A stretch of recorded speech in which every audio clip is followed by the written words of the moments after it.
It's not my problem. It's not my problem. When I feel every metal, and I'm pissed and I'm beat up. When I lie and I'm missing all of the time, but I'm never sure why I need you. Please don't meet you. All right. You like our intro, George? I love it. I love it. We're so creative. Today we got a great guest today on the Prospect Podcast. We're really excited to talk to George Muha of Big State Sports. As always, I'm here, Coach Human, and I have to my left Coach D, who does such a great job of obviously not just being on the podcast, but getting some of these great guests on, which has really helped the podcast continue to go to the next level. And the good thing that Coach D really does a good job of is we'll like dive into football like heavy for a while, and then he'll change it up, which is great. Like, because sometimes we're talking football forever, and we might just need to change. It gets a little boring, talk something else. Talk something else, talk some speed, talk some basketball, whatever it is, baseball.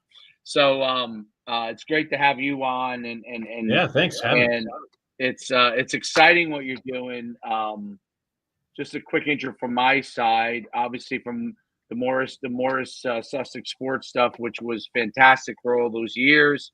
You really evolved it into Big State Sports, covering nationwide now, I guess.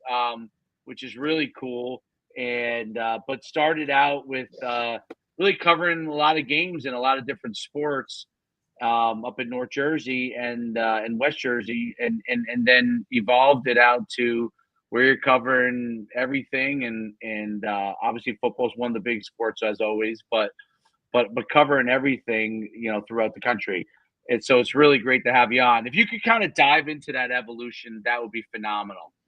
Yeah. Well, Dave, man, big shout out to you too, man. I've been following you too. I think you were at Indian Hills, and then you were down in Red Bank, and then you always had this little side thing on the side, and then I think you do this whole thing full time, if I'm not mistaken, too, right? The podcast and yep. Really bringing a lot of good attention to the high school scene, and I've watched a bunch of your episodes through the last couple of years, and really great stuff. You always have great guests. You always ask good questions, and really engaging stuff. I love it, man. I really love what you're doing. Thank you so much. Maybe one day, you could just buy us out. That'd be great. Baby. Yeah. I thought this was a sales. I thought you were going to buy us out. We can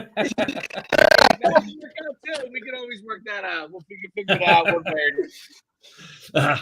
All right, yeah, man. No, dude, cool, man. Again, thanks so much. Anytime someone wants to talk to us, we're like, it's great. I get, it's, for years of my life, no one wanted to talk to us, and every once in a while, somebody will have us as a guest on a podcast or something. It's really a true honor. So really appreciate it.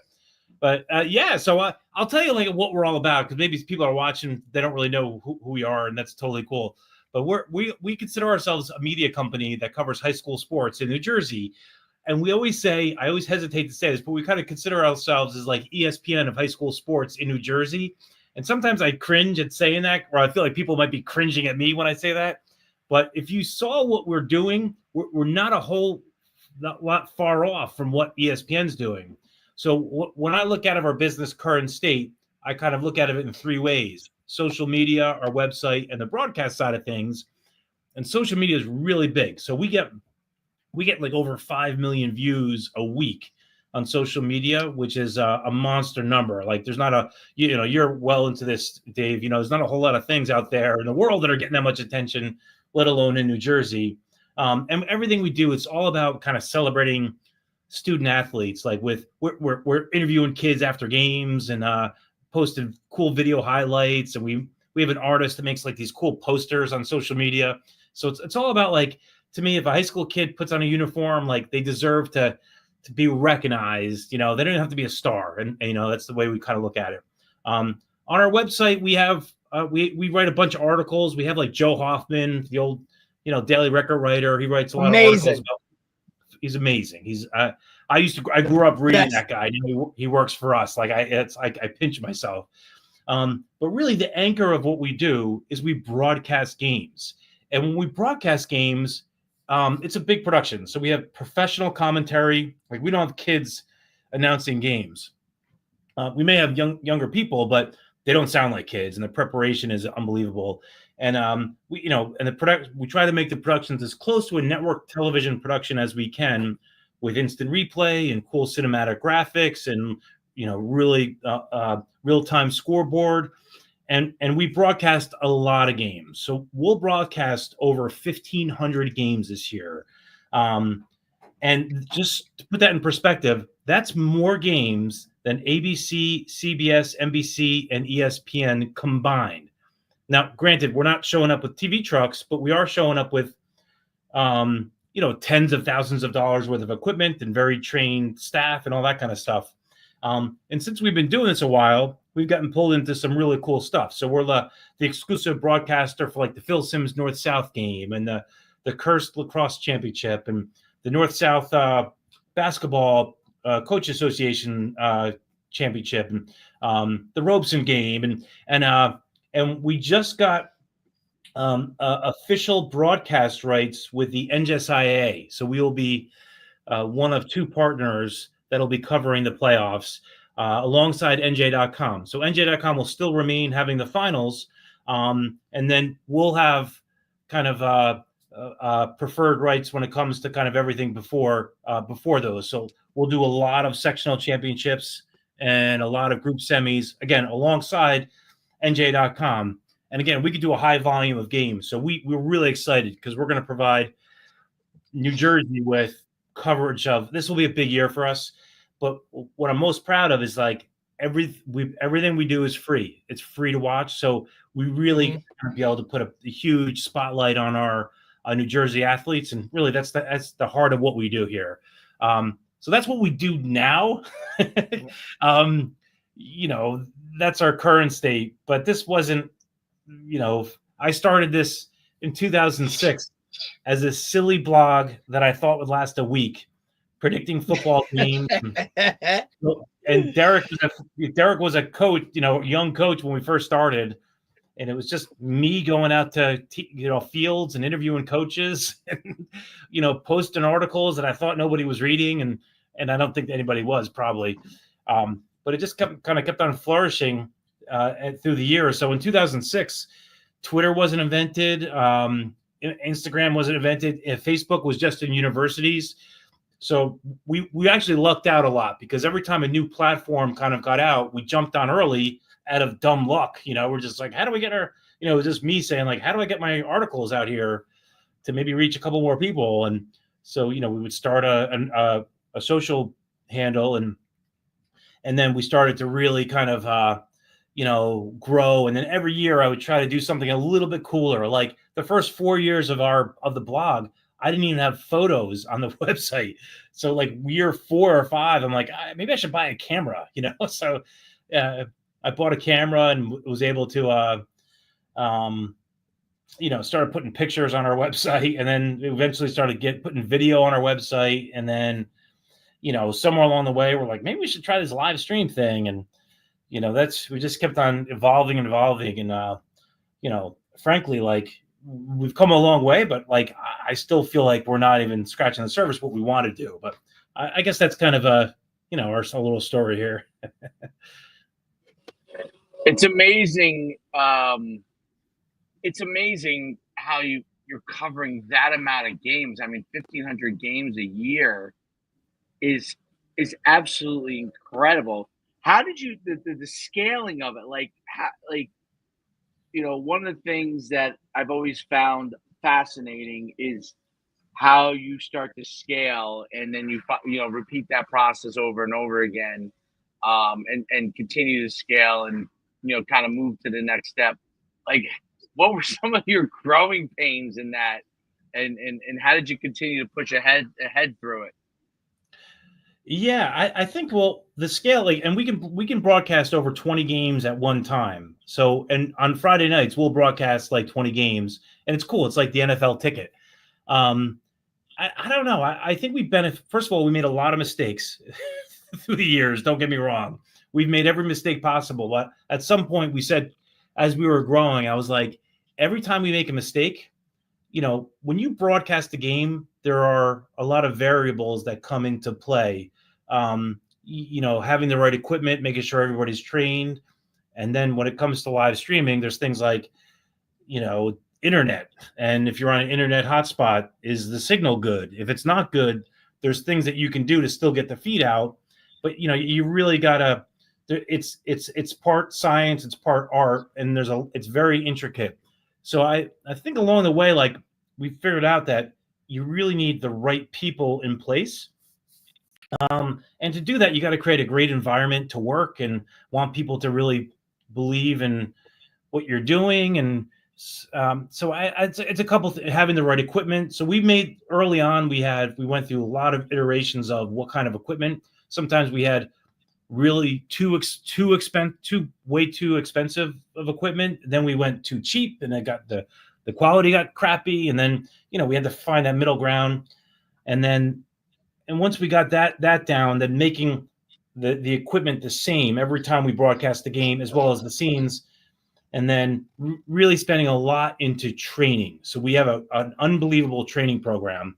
We actually are winding it down. We do it all summer. We have a big training program here on the campus of CCM. It's about 2 months long, and it's a lot of repetition and reps and reps and reps, and going out the fields and testing and making mistakes and bringing it back and going back to a different field and testing again. And so I would say a lot of hard work, and creating a lot of systems to make that happen. But at the end of the day, like, why we're doing it is because everything we do, we kind of have a litmus test. And what we used to say this, we used to say, let's try this. And then we would say, is it dope as hell? And if the answer was no, then we're like, all right, well, why are we going to do it? So when we were starting to do games, like, we should do 10 games at one time. Is it dope as hell? Yeah, that's pretty dope as hell. Then yeah, we're going to do it. So now we're like, all right, let's do, 20 games and beyond. Just because it's cool and people want to, people love that stuff, Well, there's no doubt. I mean, the games are exciting, and it's what draws people in. It's also incredible amount of content that continues to feed your own system too, which is the beauty of everything today. Like I found with our podcast, it's not everybody watches the whole podcast, right? But we put out as many clips as we can. We get as many clips as we can done, and there'll be people that'll be interested in this segment that we speak about for a minute or two, and get it out, just like they're interested in the highlights of the game, right? So it's pretty cool how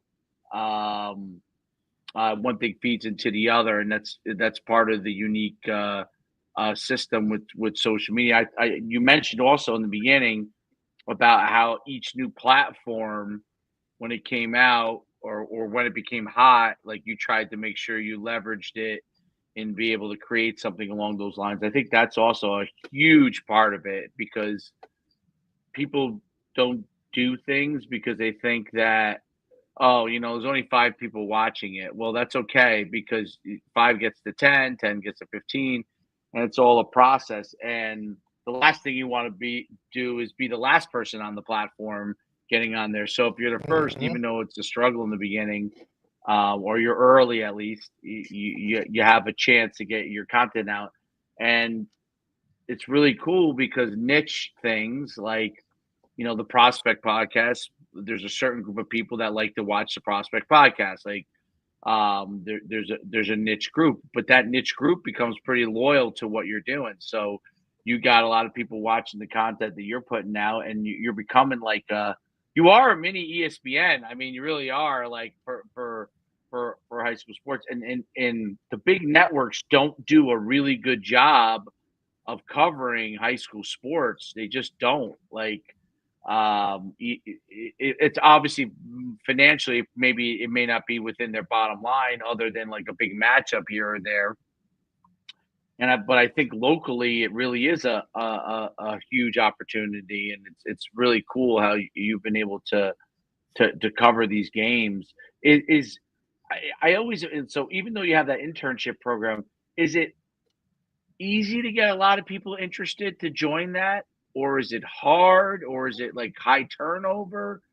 Mm, I'm curious with the, the group of kids that you're working with. Do they, how long do they stay? Do they want to be there for a season? How does that work?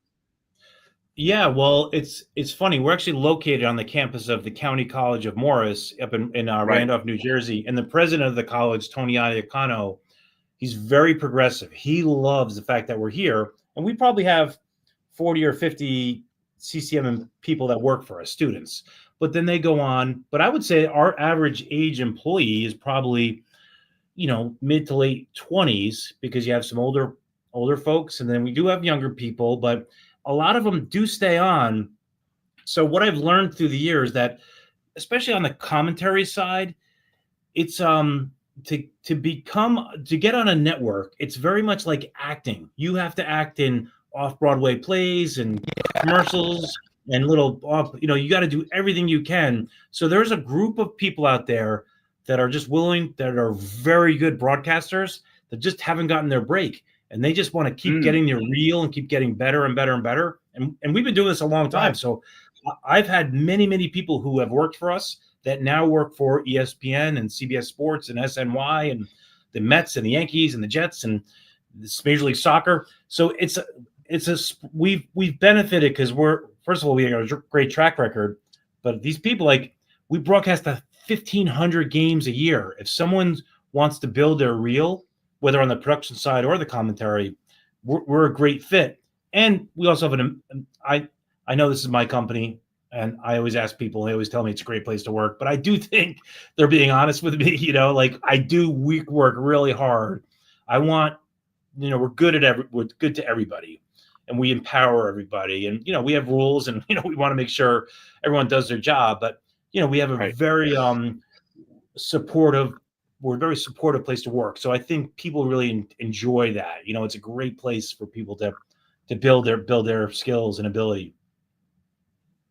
I think that's a really big part of it, because there is so many people trying to break in. This is now an industry, whereas 20 years ago it was probably like only the networks or only bigger companies, and now there's a lot of opportunities. So getting their shot for a lot of these kids is a big deal. I've noticed, even with, like, 'cause we do, like, I do a lot of stuff where I played football at UConn. I do some shows like once a week with on that stuff, covering UConn football and or UConn sports, and like the major sports. And I've noticed that, like, a lot of the people that cover even colleges now um, are really kids. Like, literally, it's kids that are covering it, and they're the majority of the people doing a lot of the content on social media, with video, with coverage. And I'm not always broadcasting the games, but but sideline stuff and those things along those lines have been literally kids in their early 20s, kids in college, and like, we were always surprised by that, like how many of them are really young people that are really doing that. And it's cool, because they're just looking for their opportunity, and then they may some of them may jump eventually, some of them may go into a different part of the industry, but I think it's really cool for them to get that opportunity. That would have been cool to have, like, these opportunities when I was in college. There was nothing like that. Like, you had, like, I remember we had, like, you could go into local broadcasting radio and, like, play music that no one listens to. That's what it was like. That's what it was like in the 90s. You know what I mean? Like, Well, I you, also think with Dave, like, and not to cut you off, but I also think that yeah, with obviously the growth of social media and streaming and this yep, and those types of things, I think it allows more opportunities, obviously, for the younger generation or even the older generation to kind of break into this, not at such a high level, if that makes sense, right? Like they don't have to, it's not only, ABC, CBS, it's not only NFL. It's, you could have 5 different broadcasts going on of the same game and all kind of different levels, I guess, in the way to kind of look at it, right? Just look at like a college game, right? You have you have Rutgers Zone Network doing it, plus you have the Big Ten Network doing it, plus you have ESPN there's levels of it where I think it allows more people to kind of get into this world and not always have to be so buttoned up, right? I also think with like the growth of like Barstool Sports, like things like that, where they have an entire different angle of kind of broadcasting a game, where it used to kind of only be that one track mindset in looking at it in that way. And I just think now, like with the obviously the growth of that, more of those types of people are needed, and people realize like not everybody wants to view the CBS broadcast, right? Some people like look at like Monday Night Football where they do the Manning cast, right? Where you just have 2 guys looking at football from a totally different angle, and that's kind of out there, right? And I think you've really kind of capitalized on that, George. Not to mention, obviously being on the campus of a school like CCM definitely benefits in more ways than one in terms of access to the younger generation that can now kind of, hey, we're going to look at this as an internship, and then maybe it rolls into something that's full-time, continues to grow for them. But it's just really cool because obviously like being at the forefront of it, it was interesting back in the day when we would kind of just be rolling out there, calling lacrosse games or call hockey games. And, it was like, all right, you're the color. This guy actually knows how to do that. You know what I mean? It was just so like, but the vision was always there. And obviously the hard work that you put into it to kind of build it. It was all really bad. You could tell me if I'm wrong, but basically, right, you understood that as a high school football player, right? You always say you weren't very good, but hey, everybody has their own opinions, but you saw what the coverage of that did for some athletes and teams, and how it was just so cool to kind of be in that spotlight, right? And Dave and I are obviously from small Group 1 schools. Dave was a guy from Saddlebrook, so he had the Bergen record, right? He had that aspect of it. I was a Morris County guy, so I had Joe Hoffman in the Daily Record. I had Sean Riley. I had even small publications that were more town-based, where I was from, Butler, like the Suburban Trends, things of that nature. You saw all of that start to go away, and didn't want the high school athlete to kind of lose that. And even more so, parents, families, right? Like that whole aspect of that. Dave, the caricatures, right, that you would be drawn when you were player of the cartoons. Week. Yes, I love that. Yeah, like that shit. And look, and we've talked about this numerous times. Like, if you played Friday night, Saturday morning, you got the hard paper looking for those sports sections with the write-ups that were in there, and that was going away. Kind of touch on that a little bit, George, because I know that was like a foundational point for why you did this in the first place.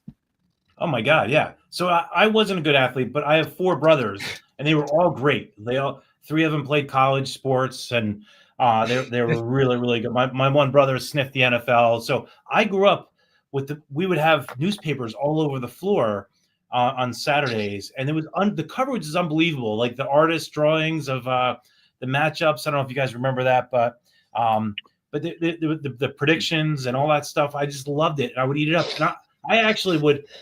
So it was great. And then as I got older and I worked in the trucking business in sales for 20 years.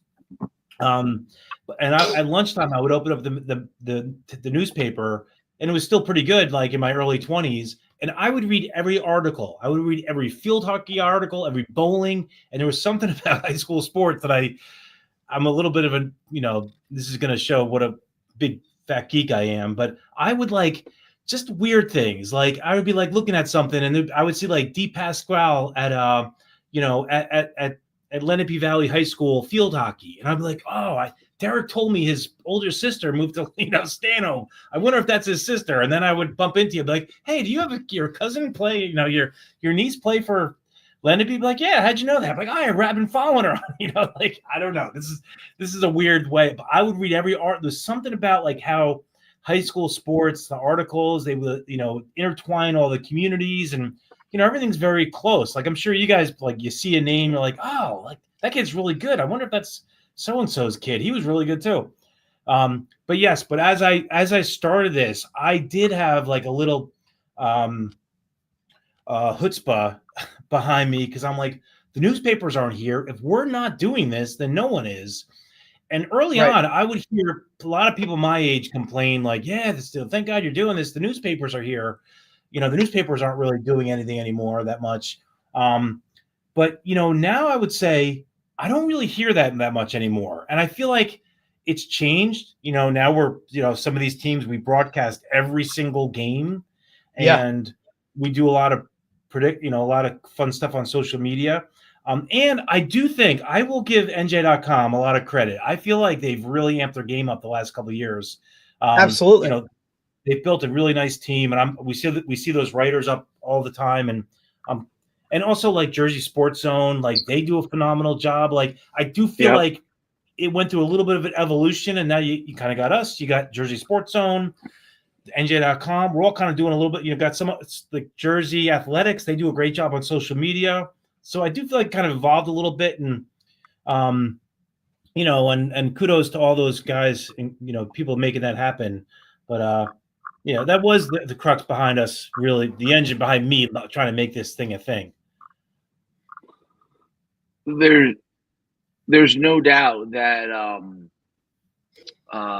what the coverage that is needed is so important, especially on the video side now. And like Derek talked about, the newspapers just do a ton of that stuff. There's less of that, and video is everything. Do schools reach out to you? Like if someone wanted to have their game on your network, how does that all work? So we have a little, yes, they can reach out to us, and they can book us, and they can hire us. And we have a kind of a way we do it to make it affordable.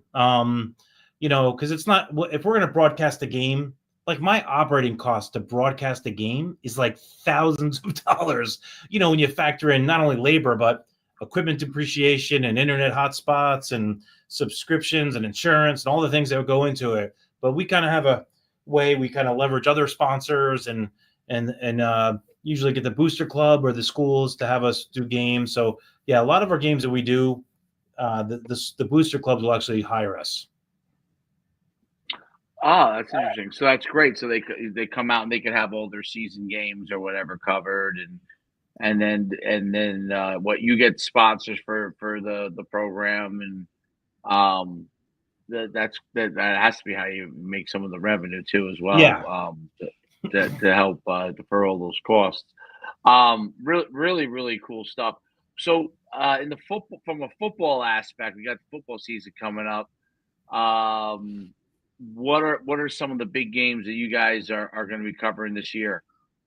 So we have a lot of big games on our calendar. So we have a lot of teams that book us for the entire season. So we're doing like a lot of the Morris Sussex teams we've been doing for years. So every team in Morris and Sussex County, we are broadcasting, and some Warren County, like we do all Warren Hills games.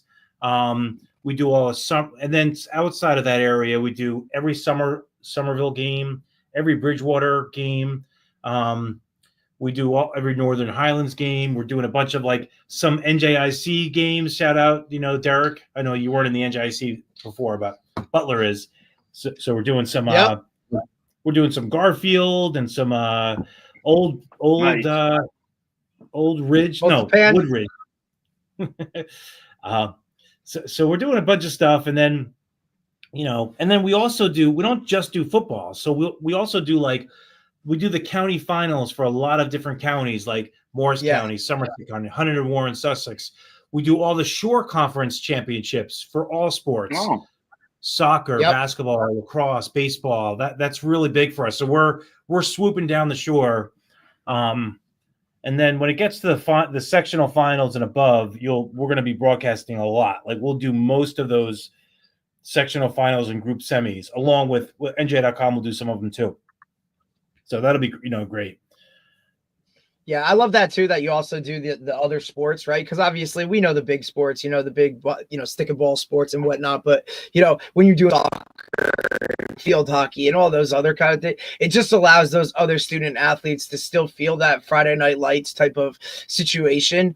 And I just think that's so cool. And, not just the finals, right? Like you'll just do a regular season game, you'll put, if it's a rivalry game, you'll put the spin on it and be like, hey, this is a huge rivalry, right? Like kudos to you also for your employees, like understanding more about it, right? Because anybody can roll up, get a roster and kind of just go.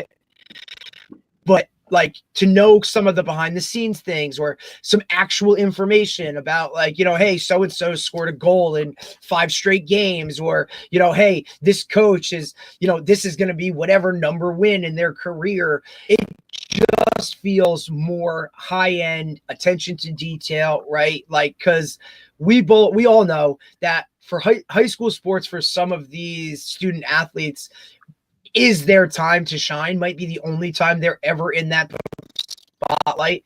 And for them to feel that like a professional athlete as close as you can get to it, I think just separates you guys from everybody else. And I think that was also some of the intent behind it, was to make sure that didn't go away. And that was, kind of one of these things that as you move along and in your growth is probably something that will always be a foundational part of it, where, hey, regardless of how big we get or what our next move is, make sure we keep this thing the main thing right here. And that's about, putting the student athlete first and making them feel like they are at that professional level.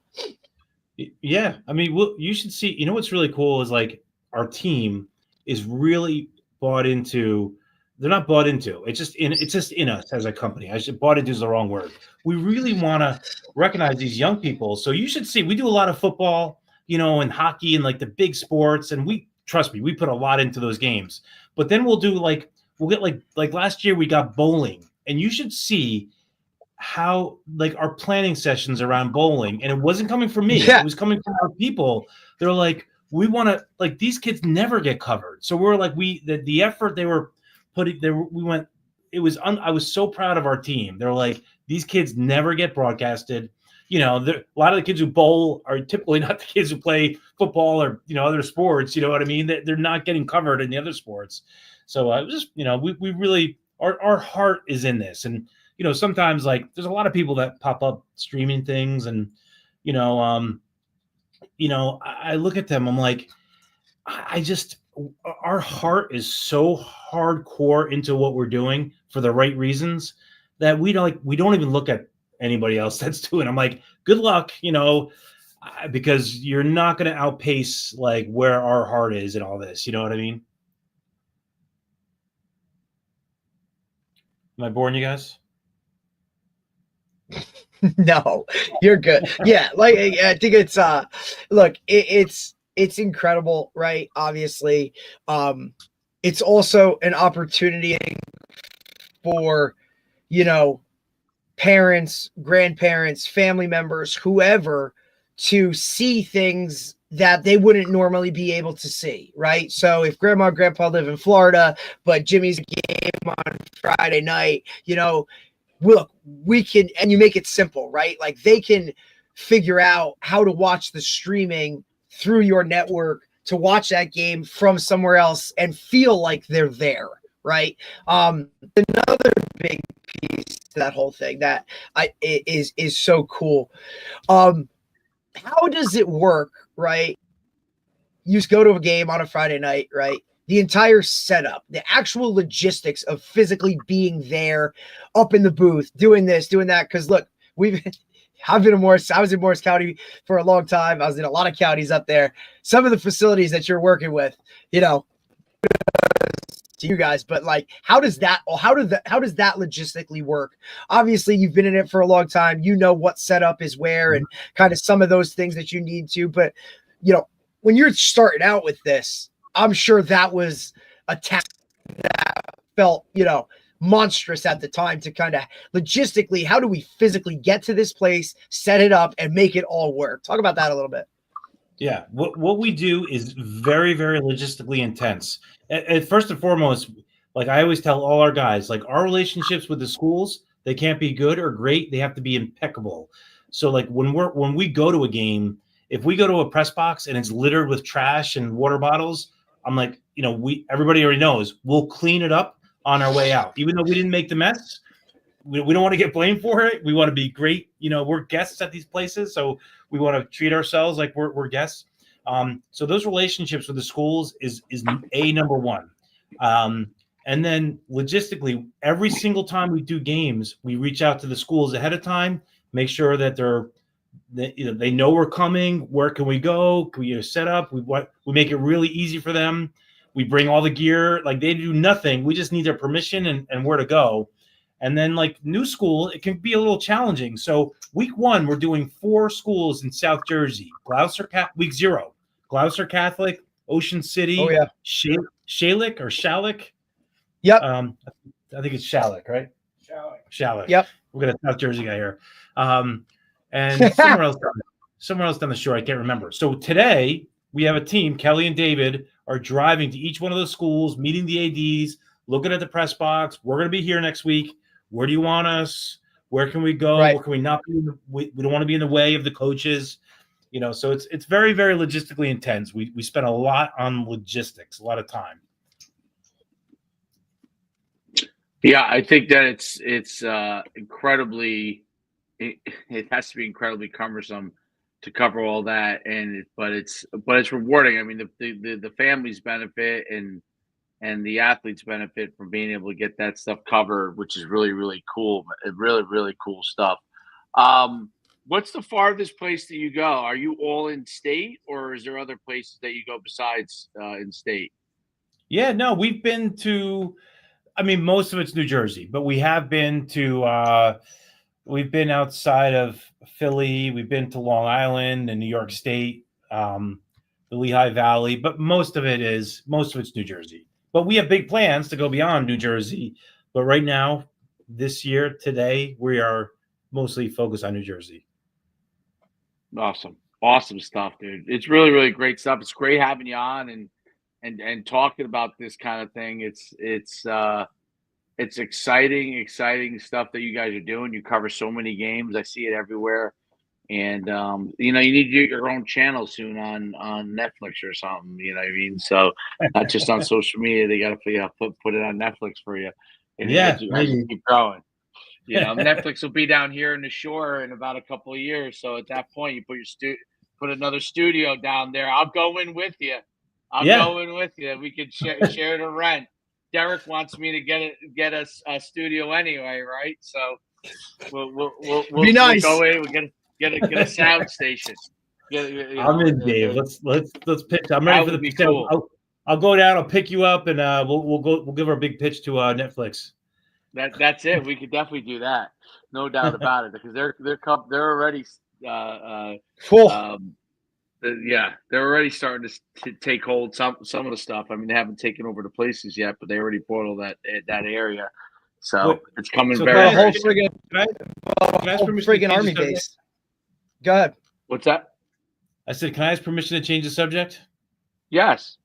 Okay, so listen, guys, we've been up in North Jersey for a long time. Both of you guys have migrated to the shore. You were at Red Bank, Coach. Are you still down there somewhere?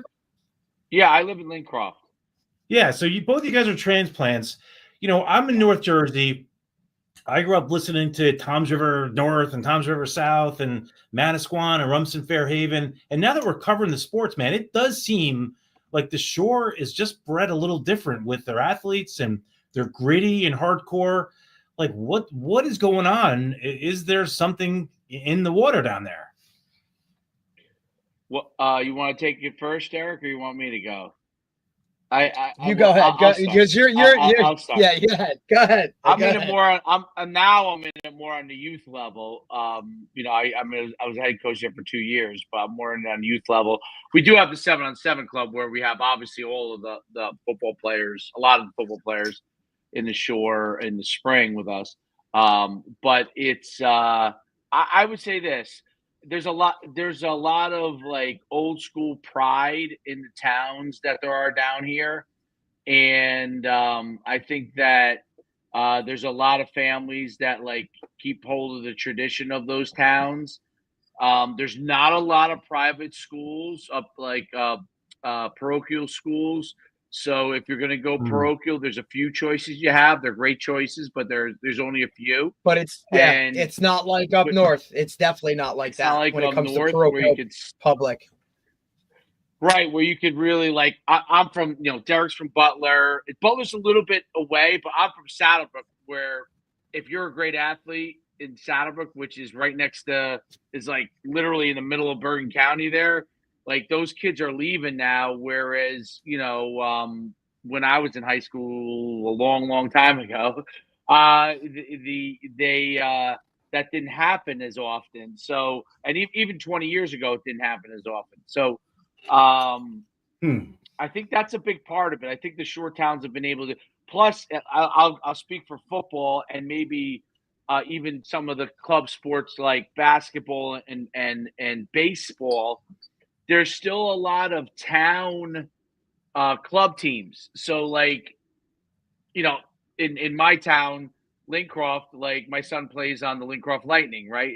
But it's a travel team and they're good, but still the majority of the players are from the town, right? So they kind of are able to keep a lot more of that longer, I would say, than North Jersey. Whereas North Jersey, the high end is the shore can't compete with it yet as far as the high end talent wise with North Jersey because there's so much bigger population and they do have the ability to jump to elite clubs right away. Whereas I think the shore, they have elite clubs, like Lacrosse has some elite clubs down here, but they could also have the option to play in a club team that's within their town or near their town, which I think is a little more unique to the shore area and maintains a lot more of that hometown feel to it. So that makes sense. So those kids can stick together for longer in the same town. Yep. Like football, for example, the Shore AYF conference, which has a lot of teams. I don't know the exact number of teams, but Derek probably would co-sign on this. There's a lot of teams in it, and it's the whole entire shore and reaches a little bit beyond the shore too, but it's the whole entire shore definitely. And those kids play, even though it's obviously travel football, they play for their town. And then they play other towns. So like you're gonna play the town you're playing for. A lot of those kids, not all of them, but a lot of those kids end up playing for their high school. And then the ones that there are some obviously elite kids that are going to go play for parochial programs, but there is a lot of them that do stay, and so you get some really good public schools. You get Rumson, you get I'm in. Lincroft is part of Middletown. Mid-South and North is usually pretty good. Mid-South, obviously, under Antonucci was one of the best in the state. When he was. Are you in South or North? Where are you guys? I'm on the South side. Yeah, I'm on the South side. So obviously he had built a great program there. But you have a lot of really good programs there. You go down to like where Derek is, the Brick is obviously a huge town. Yeah. There's two good schools in Brick, right? Yep. Yeah. Tom's River probably has 3 schools, I think. And then you have a parochial, like in Tom's River, you have 3 schools and there's a parochial option, right? Right. It's kind of comparable to like Wayne. Oh, right. Right, like you have 2 high schools, right? Passaic County Tech, and then you have DePaul. Tom's River, you have Tom's River North. What's the private school in Tom's River? Donovan Catholic. Oh, okay. And in Middletown, where I am, you got you have Mid-South, Mid-North. You got Rumson, which is obviously a powerhouse.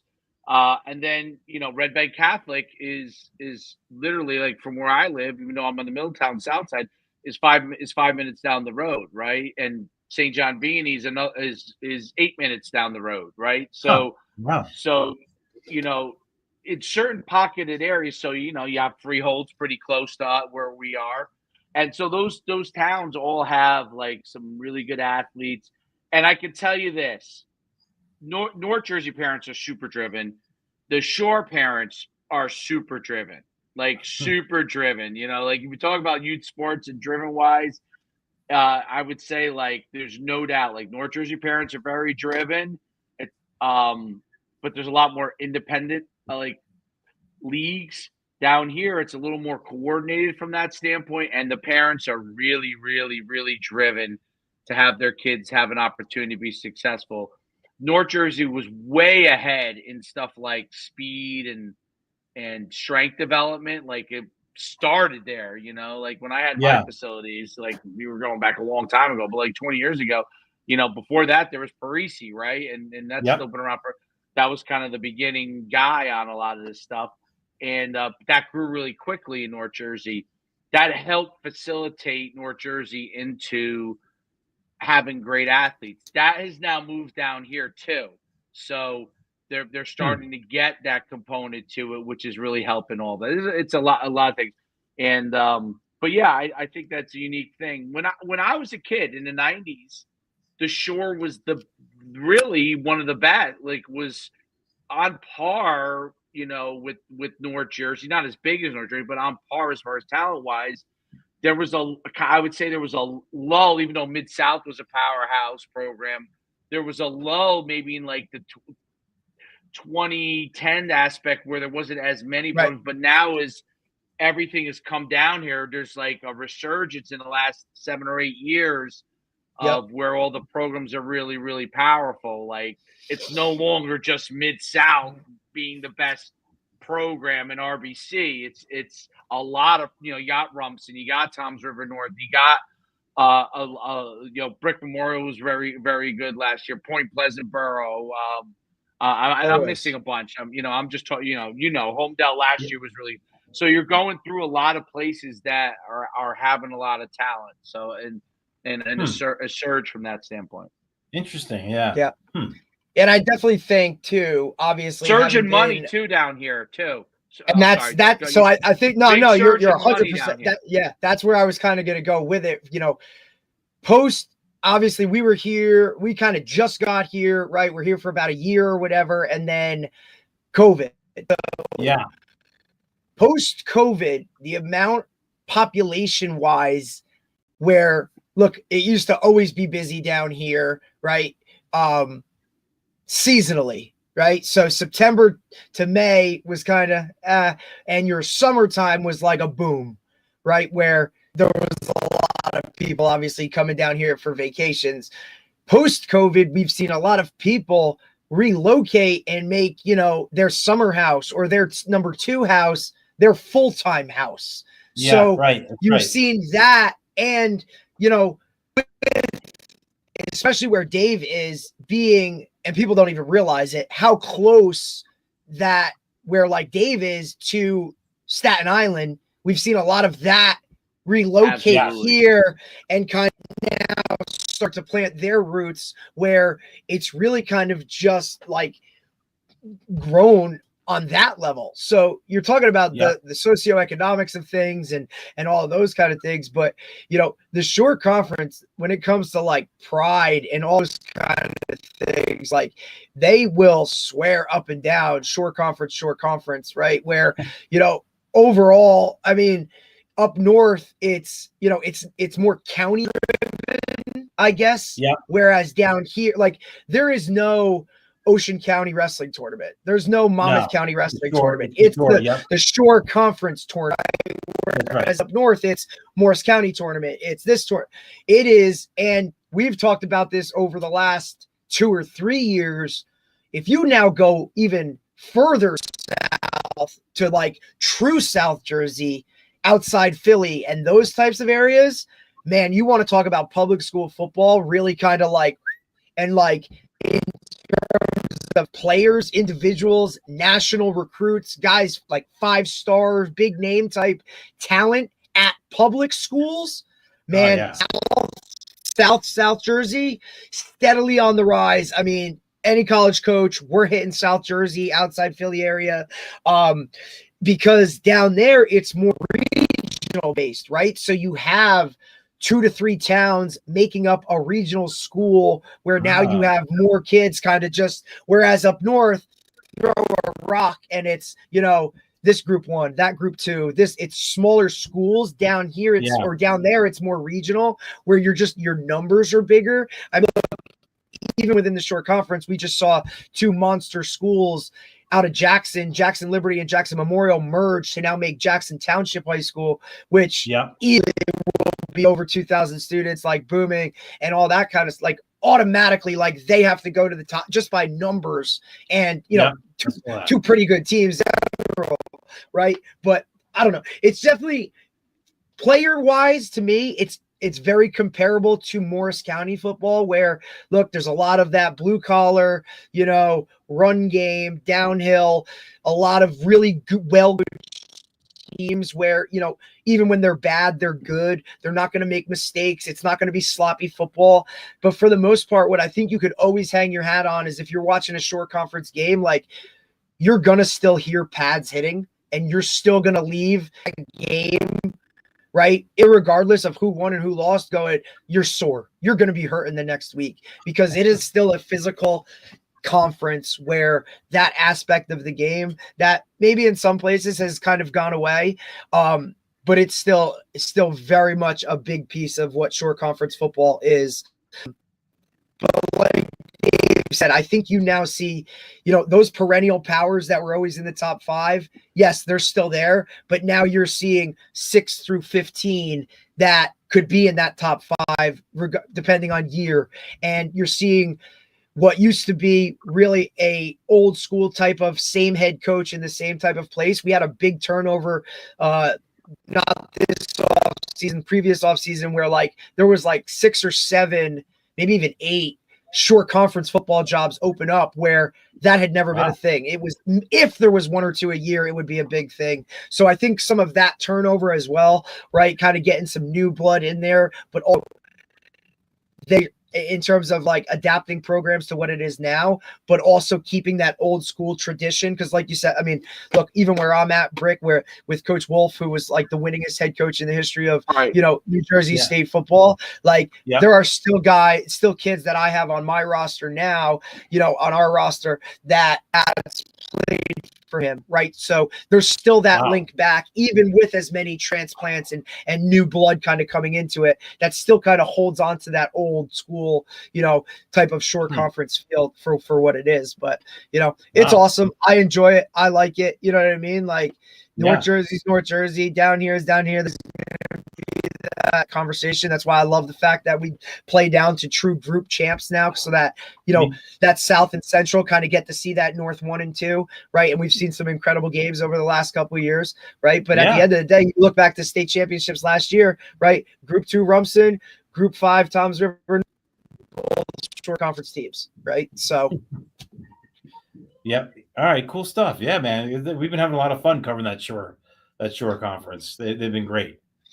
It's fun. And look, and it's not just obviously like we talk football mainly, but I mean, wrestling down here, phenomenal. Baseball, phenomenal, right? Like, girls sports, like you name it, like it is just as competitive as up north. There's just as much a focal point on it. You're talking St. John Vianney girls basketball, phenomenal, right? Like, that type of stuff like continues to. And then if you look at individual players, like it might not be, the big north of the world with your Bergen Catholics and Boscos and with those types of 5-star players, but there's still big time players that come out of the short conference. Just might be a little bit of a different type of player, right? Like you might come down here for a lineman end or one of those types of things, but they're down here. And it's been fun, man. It's really fun to kind of compare and contrast and talk about that kind of stuff, because Dave and I kind of slid into here as the outsiders and the renegades, and it took a little while to kind of break down those doors of getting in that good old boy club. But I think we've done a pretty good job, especially Dave being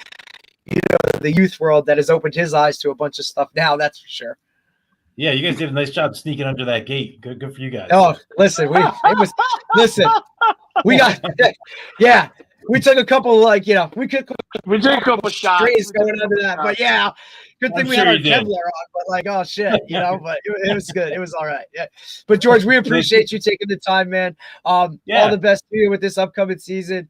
Like I said, thank you for taking the time, man. Really appreciate it. Love what you're doing. You did do it because high school athletes deserve everything that you're giving them. And to see that go away would have really been a shame. So appreciate you taking the time, man. Dude, super honored to be on the pod, man. And Coach, great to I love what you're doing too, Dave. Great job, man. I really I tune into your stuff. I've watched quite a few of your podcasts. So keep up the great work, man. It's amazing how much traction you've got on this thing. We're trying try to have fun with it too, you know what I mean? So it's great. I enjoy doing it, and keeps me around sports and keeps me having fun in that area. So I'm gonna keep doing it as long as I can. As long as people will watch, I'll keep doing it. So it's great having you on, George. If you guys ever make it back up north, come over to see us, and we'd love to give you a tour of all our stuff over here. Would love to. Absolutely would love to, man. We'd love to. Have a great day. Thanks, man. buddy. We'll too, guys. Soon. Yep. See you soon. All right. Bye. All right. That was great, dude. Great stuff, dude. Great stuff. I was enjoying He's great, dude. What was I going to say? I guess we're gonna have to go to Brookdale, get a setup set up there. You know what I mean? Yeah, and also he was like, he went to Hanover Park, right? And he early 1992-ish, whatever, state championship teams, and like he said, he'll be the first to tell you, like, dude, I held the water, but he just loved what it did for. Like, he saw it from a firsthand basis of like what coverage could do for high school sports, and saw it kind of going away and had the opportunity and kind of just put his head down when a lot of people were like, they're crazy. There's no way you could like kind of reinvent the wheel when it came to it. And like you said, he looked at stuff. I mean, Dave, I was calling like hockey games and shit. Like, it was insane, right? Like, but it was fun as hell. You know what I'm saying? Like, it was really fun. And imagine what it's like, for his setup to get there. And it's almost like a badge of honor a little bit. Like, hey, they're covering, right? Like, hey, they're going to be here, right? Like, schools now seek them out. It's just cool to see it on that level. So good stuff, man. Good week.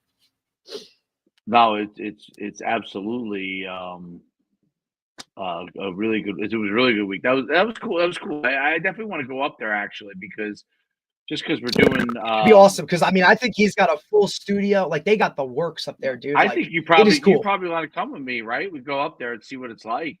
Dude, I think it'd be cool dude, I'd love to see like what it's become. I mean, shit, he used to do it out of his freaking, he used to be like in his kitchen, like going through shit. You know what I'm saying? Like, and now to like, kind of branching like to all that. Like, it's really cool. And obviously, like, you can see that he has a vision for it being even bigger than what it really is, what it is now. But I mean, look at those, man. That's a lot of games, and to do it at such an efficient level where every one of them is kind of, you know what I mean? Like, the standard is the standard, regardless. I just think that's cool. That's absolutely cool. All right, let's get off this thing. I'll give you a call. I have a couple of questions I have to ask you, and then all right, buddy. We'll be back, next week. Next week we have some good ones. Yeah, absolutely. All right. Until next week, dude. Keep it rolling. Keep watching. Like, subscribe, whatever all the bullshit everybody else said. All right.